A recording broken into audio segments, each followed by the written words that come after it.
Prenez soin de vous avec le groupe Vive et votre programme La Santé d'abord. Groupe Vive pour une santé accessible à tous. Bonjour à tous, soyez les bienvenus sur le plateau de La Santé d'abord, l'émission qui préfère prévenir plutôt que guérir. On l'appelle familièrement le rognon ou encore le haricot, souvent ignoré, voire méprisé, le garder en bonne santé est pourtant vital. Sans lui, pas de vie possible. Je veux parler du rein qui aura aujourd'hui les honneurs de La Santé d'abord.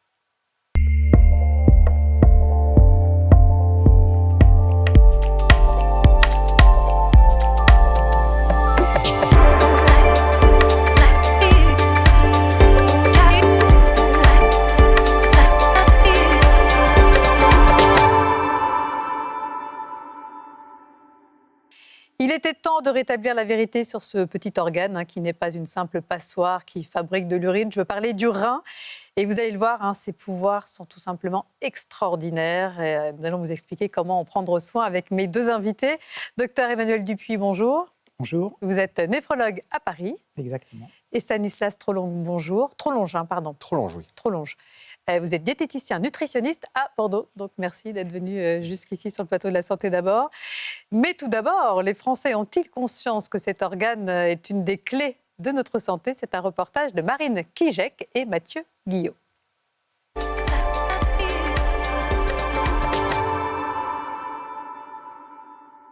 Les reins sont situés dans la partie inférieure de l'abdomen, je pense. Le rein, j'avais lu quelque part, c'est pas l'expression exacte, mais c'est un petit peu la poubelle du corps humain, on va dire. C'est-à-dire que c'est lui qui filtre tout ce qui est déchets, tout ce qui va rester, l'alcool, le gras ou les choses comme ça, je suppose. Je suis pas professionnel dans le médical, mais disons que c'est lui qui s'occupe de tout ce qui est déchets.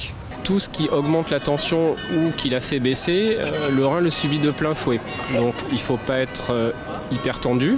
Quand on est hyper tendu, il faut que la tension artérielle soit bien régulée. Et il ne faut pas être trop déshydraté non plus quand on fait du sport ou quand on est mal nourri. Pour prendre soin de ses reins, il faudrait avoir une bonne hygiène de vie. Donc il faudrait boire beaucoup, faire du sport énormément. Quand on a des problèmes de reins, on fait une insuffisance rénale. Donc on risque de faire une dialyse. Les gens donnent un rein pour les greffer chez les gens qui ont des pathologies. Je suis donneur d'organes si jamais je meurs, mais j'ai horreur de tout ce qui est hôpital, donc j'ai envie de dire, j'irai pas spontanément le faire, ça c'est sûr. Après, tout dépend du contexte. Si c'est un membre de la famille, un ami ou des choses comme ça, on est évidemment. Parce qu'on peut vivre avec un seul rein, donc c'est suffisant. Oui, c'est vrai, on peut vivre avec un seul rein, mais bon, le rein à la poubelle de notre corps, c'est vrai que c'est pas très respectueux pour nos reins qui sont bien plus que ça. Ils ne se contentent pas de détoxifier notre sang. On va voir ensemble qu'ils ont plein d'autres fonctions, mais c'est vrai que chaque jour, ils lavent quand même environ 300 fois la totalité de notre sang. Exactement, ils le renouvellent toutes les 30 minutes. Ouais. Donc ça lave, mais ça lave intelligemment.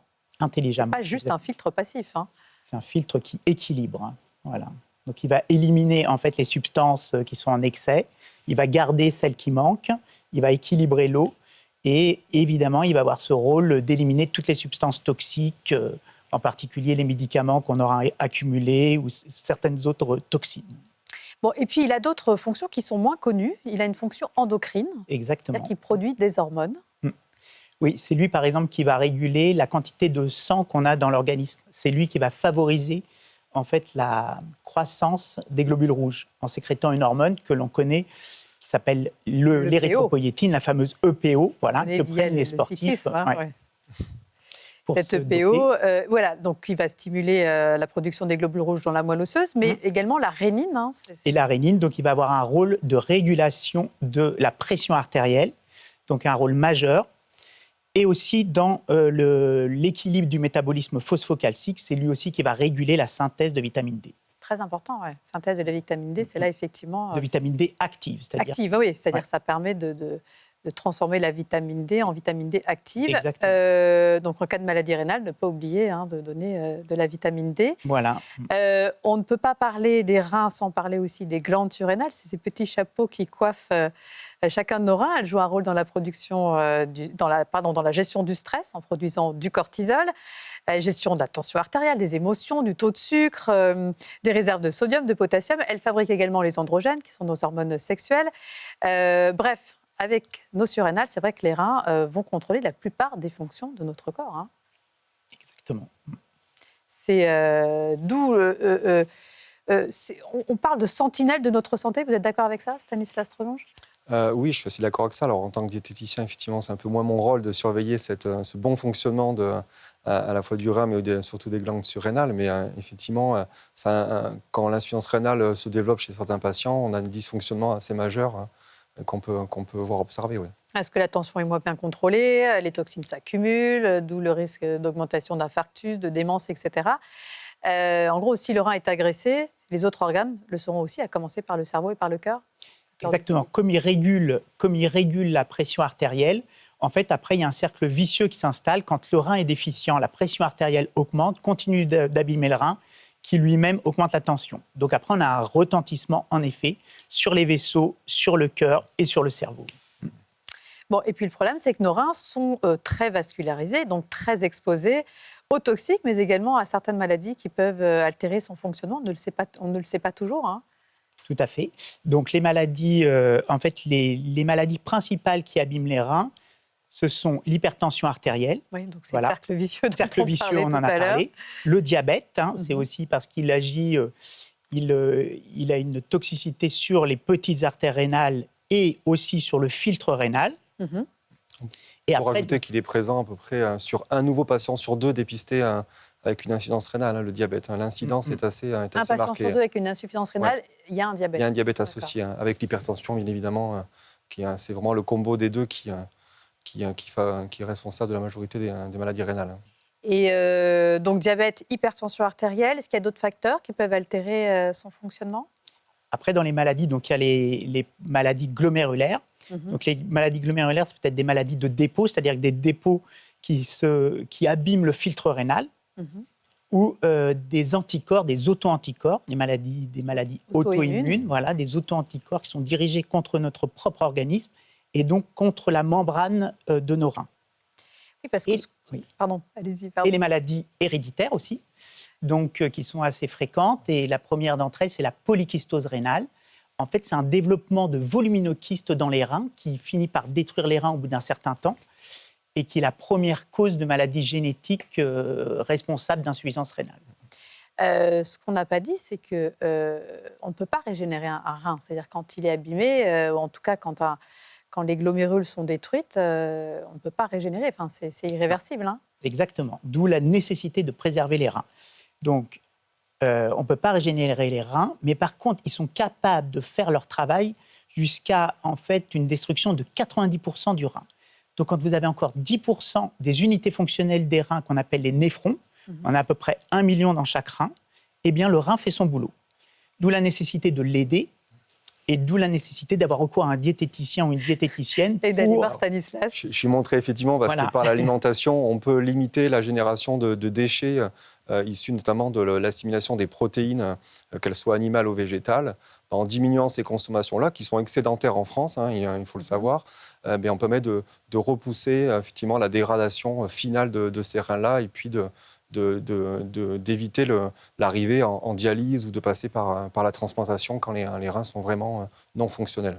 Parce que rappelons que l'insuffisance rénale chronique, c'est 3 millions de personnes en France, dont 90 000 sont au stade de l'insuffisance rénale chronique terminale. Je sais que vous n'aimez pas ce mot, mais là, comme vous le dites, il n'y a pas d'autre solution que la transplantation ou la dialyse. Et ce sont des chiffres en forte croissance, liés notamment à l'explosion du diabète et de l'hypertension artérielle. On peut rajouter dans les dernières données épidémiologiques que l'obésité est représentée de manière un peu plus importante, notamment sur la période post-Covid, donc qui renforce encore une fois le rôle de l'alimentation, mais aussi de l'activité physique, qui font partie intégrante de la prise en charge dans la prévention. Voilà, mais pas attendre d'avoir des reins malades pour mettre tout ça en place.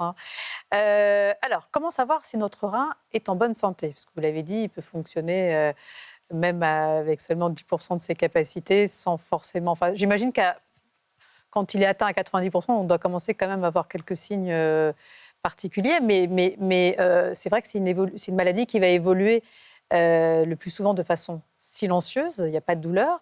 Il y a quand même quelques signes qui peuvent déjà nous mettre sur la piste, sur la voie, en amont déjà quand même. Oui, alors, comme je vous disais, il faut vraiment qu'il y ait une grande quantité des unités fonctionnelles du rein qui soient détruites pour avoir des signes cliniques. Donc on a les signes cliniques quand il y a 90% à peu près. Avant, on peut n'avoir aucun signe clinique. En général, avant, il y a l'hypertension artérielle quand même qui apparaît. C'est très rare qu'il n'y ait pas d'hypertension artérielle, donc c'est un des premiers signes.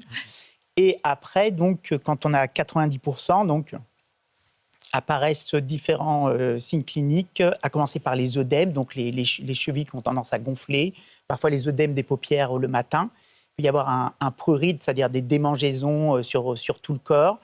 Il peut y avoir une perte d'appétit, une fatigabilité. Donc ça traduit une anémie, parce que là, le rein produit insuffisamment d'érythropoïétine, donc l'organisme n'est plus capable de régénérer, de fabriquer des globules rouges en quantité suffisante. Voilà, donc c'est à peu près les signes qu'on peut rencontrer.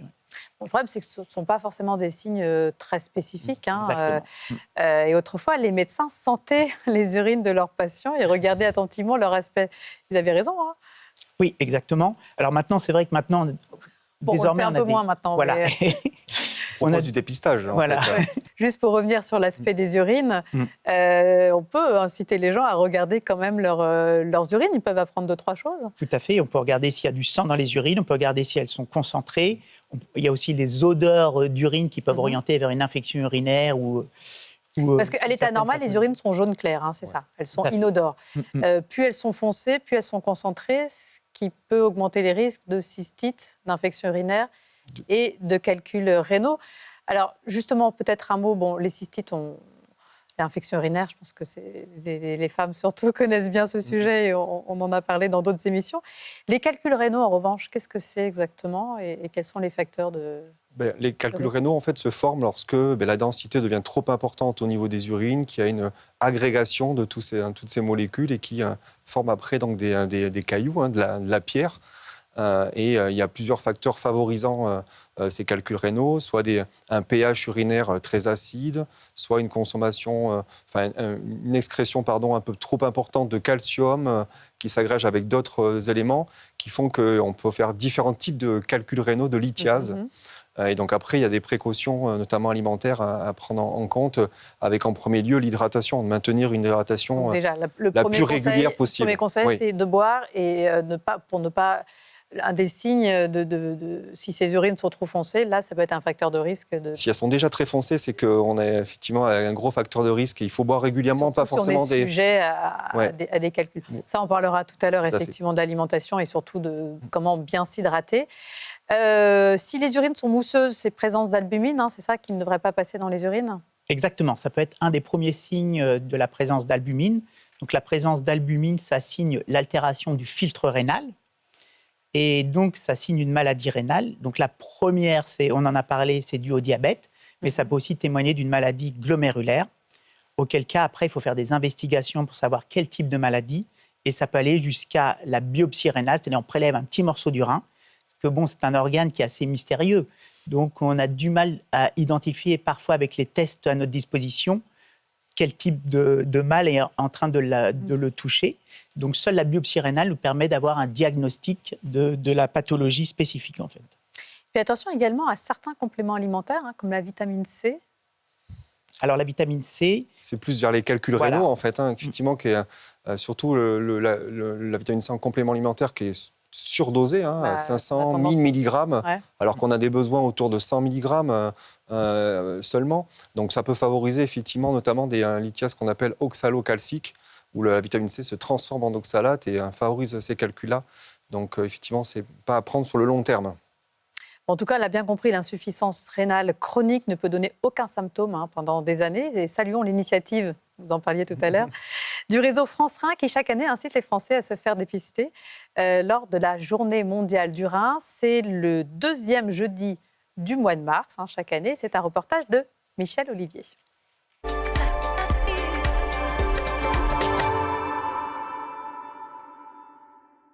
Cette semaine est la semaine nationale du rein. Elle est organisée par le réseau France Rein et vise à inciter la population à se faire dépister, car il est difficile de prévenir les maladies rénales. Au début, quand l'insuffisance rénale s'installe, il n'y a pas forcément de symptômes qui apparaissent chez le patient. Alors parfois, ça peut être une hypertension artérielle ou des œdèmes des membres inférieurs, mais pas systématiquement.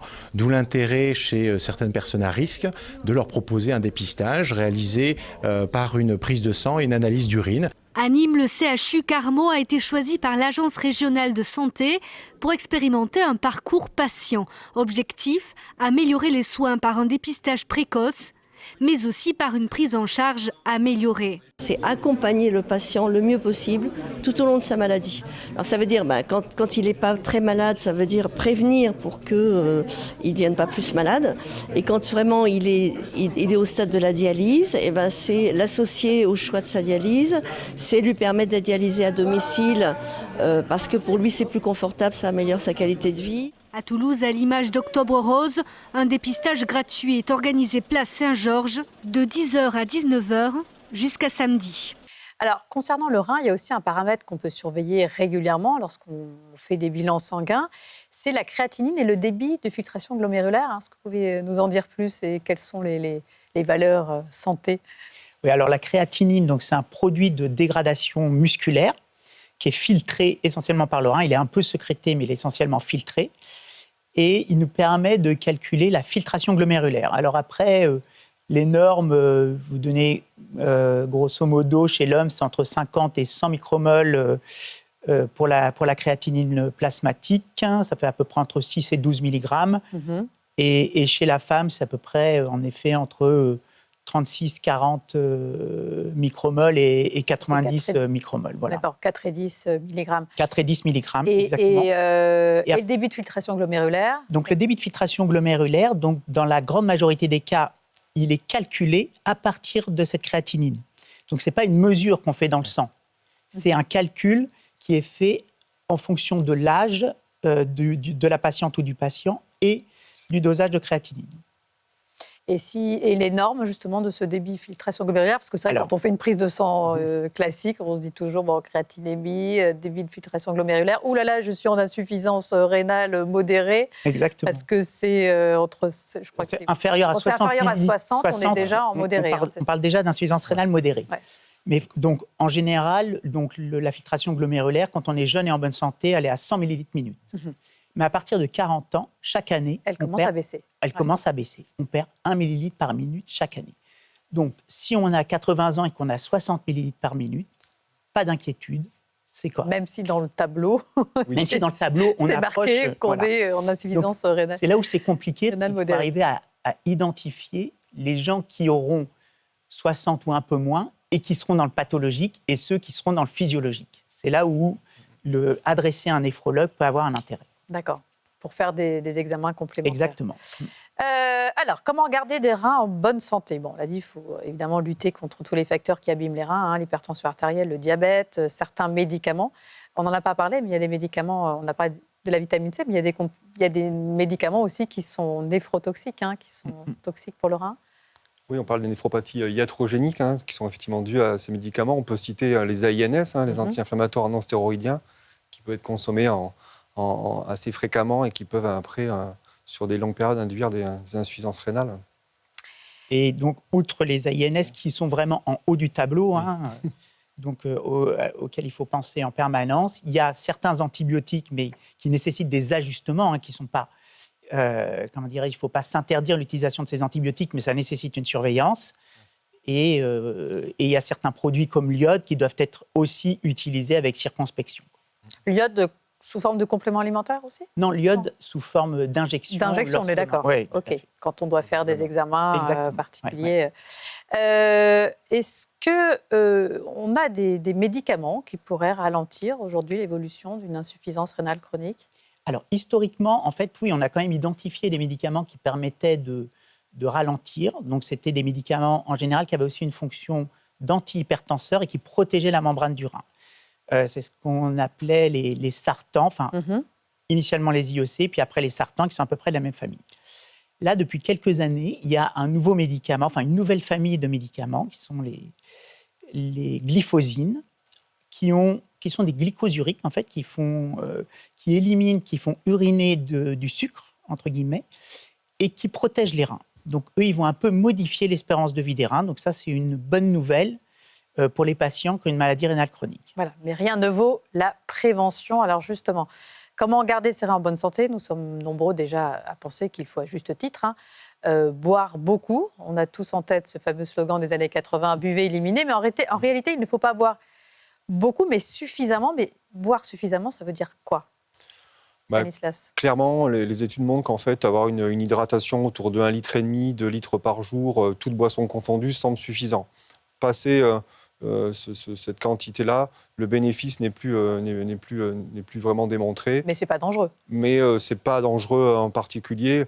Je ne parle pas des cas de potomanie, etc. Où effectivement, on est sur des grosses consommations. 8 litres, 8-9 litres d'eau par jour. Mais globalement, 1,5 litre, 2 litres, c'est plutôt bien. Et notamment pour les lithiases. C'est surtout sur les lithiases urinaires où on est vigilant pour que vraiment il y ait une diurèse, une quantité d'urine au moins supérieure à 2 litres. Ça, c'est un vrai facteur de protection de la fabrication des calculs. Et quelle eau faut-il boire pour protéger ses reins ? Est-ce qu'il y a une eau en particulier que vous allez recommander ? De la même façon, non, on est plutôt pour la variété d'eau. Il n'y a pas un intérêt à boire énormément d'eau minéralisée. Alors, si on parle de maladies rénales, l'eau du robinet sera tout à fait satisfaisante. On peut utiliser comme des eaux minérales pour compléter l'apport en calcium quand il est un petit peu déficient, que ce soit dans les maladies rénales ou aussi dans les maladies des lithiases. Mais il n'y a pas effectivement une eau particulièrement à conseiller. Mais éviter peut-être les eaux trop minéralisées pour faire trop travailler le rein ou pas spécialement ? Il y a des points de vue un petit peu différents autour de ça, mais il n'y a pas vraiment de consensus autour de ça. Effectivement, il y a aussi les eaux bicarbonatées qui vont venir lutter contre l'acidité qui peut se développer un peu au niveau sanguin dans la maladie rénale lorsqu'elle progresse. Mais on est sur des utilisations un petit peu variées. Bon, l'alimentation joue aussi un rôle très important pour garder des reins en bonne santé. Et Stanislas Trolonge, nous nous sommes invités justement à l'une de vos consultations pendant laquelle vous donnez des conseils nutritionnels à un patient qui souffre d'insuffisance rénale chronique. Regardez.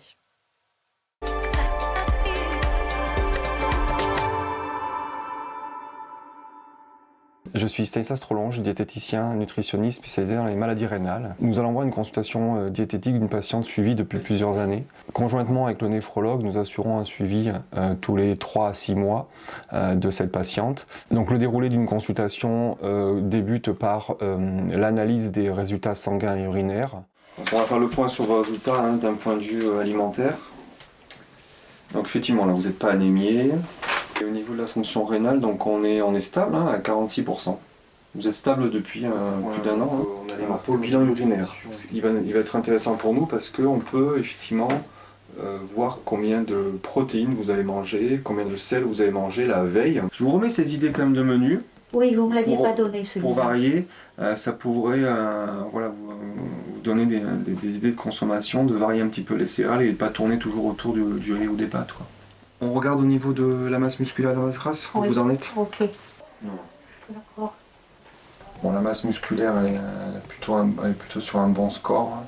Donc après, cette masse grasse-là, je ne crois pas que ce soit nécessaire de travailler au niveau alimentaire, parce que vous n'avez pas non plus des apports très très importants. Faut bouger. Mais c'est au niveau, voir comment est-ce qu'on peut faire pour bouger un peu plus. Ce qui est important, c'est que la réalité, c'est que votre fonction rénale, elle est stable depuis plus d'un an, et c'est là où on est gagnant. D'accord ? Donc, bravo pour ça en tout cas. Bravo Stanislas, vous avez fait du bon travail. Votre patiente, elle était à quel stade ? Un stade 3-4 qui effectivement a été suivi depuis 2 ans. On lui avait proposé de réduire un petit peu ses apports en protéines qui étaient excessifs, qui étaient au-dessus des recommandations.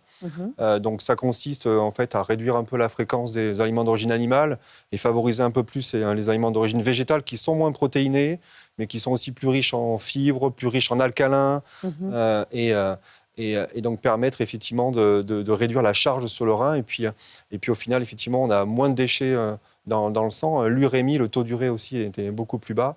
Et donc on a stabilisé, on peut dire qu'on a même fait rentrer la patiente en rémission, en fait, finalement, de son insuffisance rénale. Donc, de façon générale, qu'on ait un problème, qu'on ait une maladie rénale ou pas, attention au régime trop protéiné, hyperprotéiné. Oui, exactement. C'est pas pour le rein, c'est pas... Ces tendances-là sont assez inquiétantes pour nous qui sommes dans la néphrologie.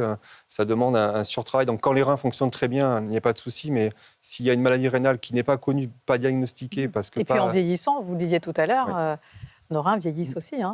Une alimentation bio de préférence, justement pour limiter tous ces déchets toxiques liés aux pesticides. Oui, alors on va aussi vers ce genre de conseils, mais déjà effectivement on est quand même face aussi à des patients qui n'ont pas forcément un accès facile à des aliments de bonne qualité. Donc on cherche surtout déjà à valoriser les végétaux un maximum.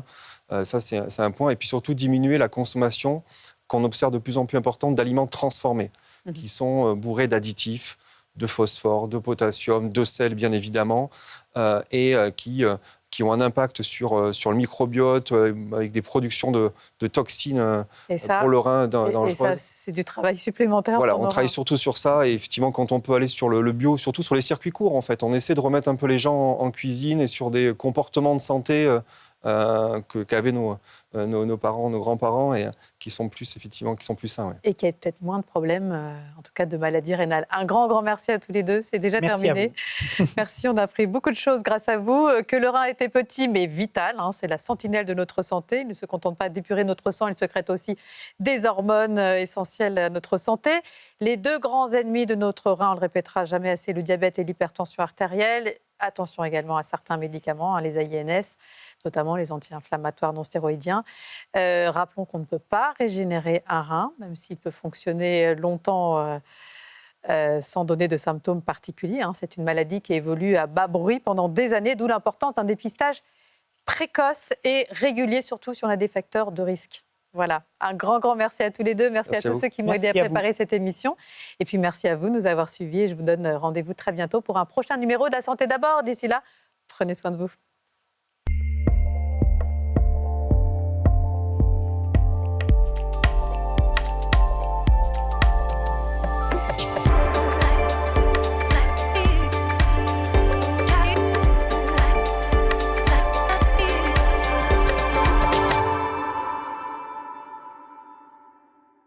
Le groupe Vive vous a présenté La Santé d'abord, le programme qui prend soin de vous.